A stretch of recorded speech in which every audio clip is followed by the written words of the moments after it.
दोस्तों, middle east में तनाव और चीन ईरान की नजदीकी दुनिया के नक्शे पर खींचती लकीरों ने सोने की चमक को फिर से बढ़ा दिया है।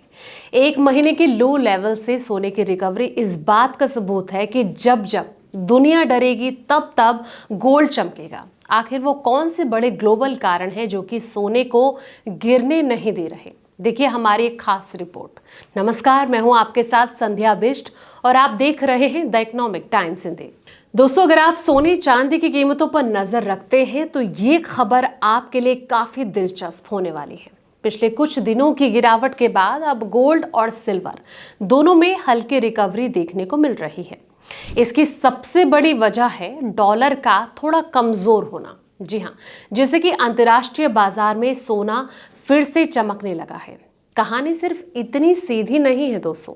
दूसरी तरफ जो है, कच्चे तेल की कीमतें अभी भी ऊंचे स्तर पर हैं। ब्रेंट क्रूड $119 प्रति बैरल के ऊपर लगातार बना हुआ है।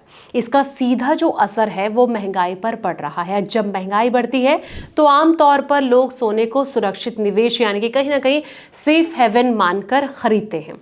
अब कहीं ना कहीं इसके जो मुख्य कारण हैं उनको भी समझते हैं कि वापसी के आखिर वो कौन से मेन रिकवरी के कारण हैं। तो सबसे पहला है भू राजनीतिक तनाव। ईरान और अमेरिका के बीच बढ़ते तनाव और हॉर्मुज जल डमरू मध्य यानी कि स्ट्रेट ऑफ हॉर्मुज में अस्थिरता की वजह से निवेशक जो हैं वो सेफ हेवन के तौर पर गोल्ड की ओर रुख कर रहे हैं। अगला है सेंट्रल बैंकों की खरीदारी। भारत और चीन के जो केंद्रीय बैंक है दोस्तों, वो लगातार अपने गोल्ड रिजर्व बढ़ा रहे हैं। वर्ल्ड गोल्ड काउंसिल यानी कि WGC के अनुसार 2026 में अब तक की खरीदारी ऐतिहासिक रूप से मजबूत है। डॉलर इंडेक्स में उतार चढ़ाव।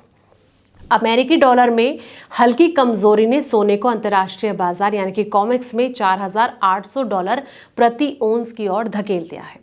अब बात करते हैं कि अमेरिकी फेडरल रिजर्व यानी कि फेड की, तो उसने जो ब्याज दरों को फिलहाल स्थिर रखा है, लेकिन साफ संकेत ये दे दिए कि महंगाई अभी चिंता का विषय है। इसका मतलब ये हुआ दोस्तों कि ये ब्याज दरें लंबी समय तक ऊंची रह सकती हैं।